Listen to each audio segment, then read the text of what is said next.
इस थाने से बाहर ले जाके उसे कई जगह उसके साथ मारपीट की गई है।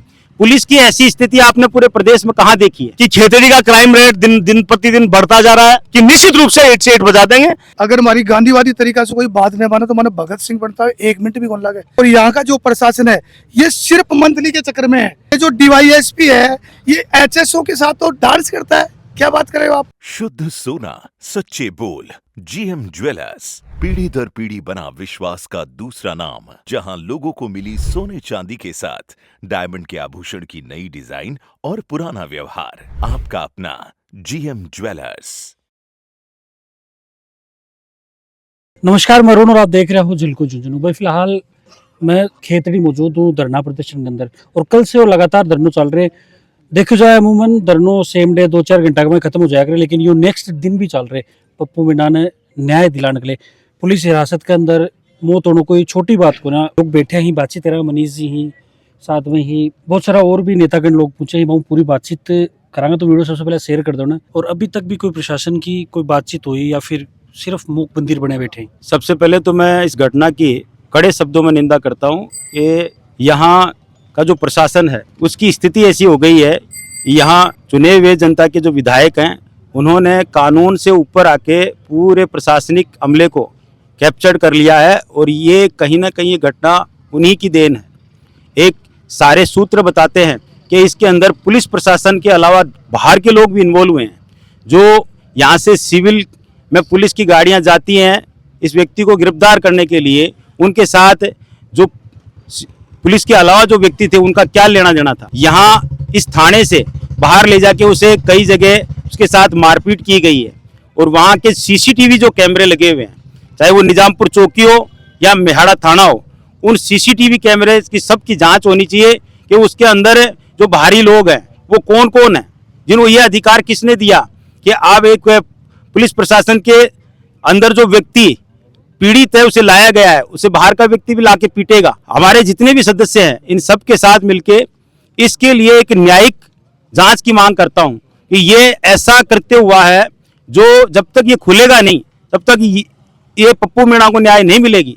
और इस पूरे घटनाक्रम की सीबीआई जांच होनी चाहिए, और उस सीबीआई जांच से ही इस घटना का पटापेक्ष होगा, अन्यथा नहीं पता चलने वाला। क्योंकि यहाँ जो पूरा का पूरा सिस्टम है उसे कैप्चर करा हुआ है।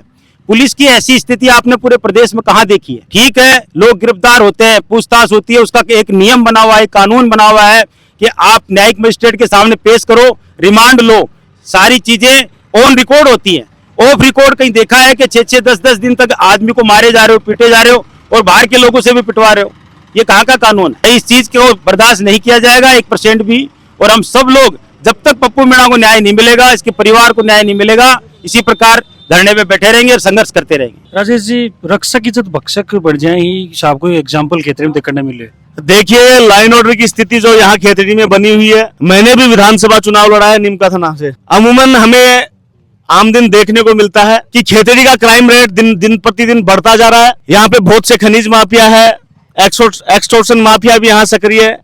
लेकिन हमेशा एक रीति रिवाज चलता आ रहा है कि सरकारें कभी किसी की भी चेंज हो, कभी कांग्रेस आए, कभी बीजेपी आए, लेकिन अमूमन हमें देखने को मिलता है कि ब्यूरोक्रेसी हमेशा बैकफुट पे रहती है, और जिसका भी राज होता है वो अपने मनमर्जी से तांडव करता है, और हमेशा अपराधियों को प्रोटेक्ट करने का काम किया है, चाहे यहाँ पे कोई भी जनप्रतिनिधि आया हो।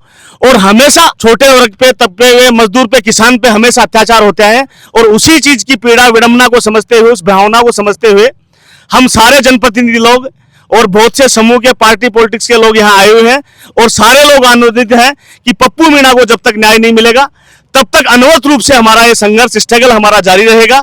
इसी उम्मीद और आकांक्षा से हम पत्रकार बंधुओं से भी कहना चाहेंगे कि आप लोकतंत्र का चौथा स्तंभ है, आप भी लोगों की आवाज को पुरजोर तरीके से उठाएं, और मीडिया के माध्यम से बताएं कि लोगों में किस तरह की चेतना और जागृति हमें देखने को मिल रही है। इस चीज के लिए लोग कितने ज्यादा अवेयर है, और इस चीज का आक्रोश लोगों में बहुत बड़ी संख्या में यहाँ देखने को मिल रहा है। आपको बहुत जल्दी ये नजर भी आ जाएगा कि प्रशासन के द्वारा जो भी जातियां की गई है उनको हमारे जनप्रतिनिधि बारी बारी रूप से, जिसको भी जिस तरीके से भी मौका मिल रहा है, उस चीज को पुरजोर तरीके से उठाने का प्रयास कर रहे हैं। और शासन प्रशासन को हम चेता देना चाहते हैं कि निश्चित रूप से 8 से 8 बजा देंगे, लेकिन हम बैकफुट पे नहीं हैं, और जब तक पीड़ित परिवार को न्याय नहीं मिलेगा अंतिम सांस तक ये लड़ाई लड़ेंगे हम लोग। आपके मीडिया के माध्यम से कि 3 दिन हो गए और एक 28 साल के युवा की थाने में पुलिस कर्मियों द्वारा हत्या कर दी गई। और हम एक बार वार्ता के लिए भी गए लेकिन वो वार्ता विफल हो गई। एक बेशर्मी की हद होती है। एक नौजवान, एक युवा जिसके लिए न्याय मांगने के लिए और हजारों की तादाद में यहाँ पे बैठना पड़ रहा है, आंदोलन करना पड़ रहा है, तो मैं आपके मीडिया के माध्यम से ये चेतावनी देना चाह रहा हूं, हम करनी सेना वाले हैं और अत्याचार, अन्याय इसके विरुद्ध में हमेशा खड़े रहते हैं। अभी तो हम शांति प्रिय धरना दे रहे हैं, बैठे हैं, यहाँ से 2 दिन से बैठे हैं। या तो हमारी आवाज सुन ले, जल्द से जल्द शासन प्रशासन भाई को, हमारे पप्पू मीणा को न्याय दिला दे, नहीं तो आने वाले समय में, आने वाले भविष्य में हमारा जो ये आंदोलन है ये उग्र रूप में हम आंदोलन करेंगे। इस बात को मैं चेतावनी देना चाह रहा हूं। और मैं हमारी आन बान शान के लिए कुछ भी कर सका हाँ।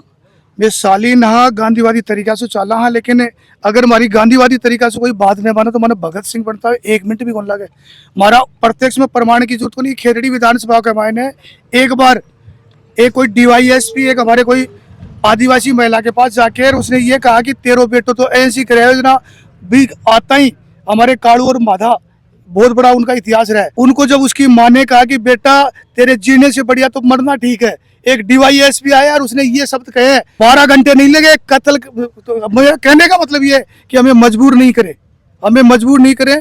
और यहाँ का जो प्रशासन है ये सिर्फ मंथली के चक्कर में है। ये तो पाटा की गाड़ी ढूंढेगी, रात में पाटा की गाड़ी कटे मिलेगी।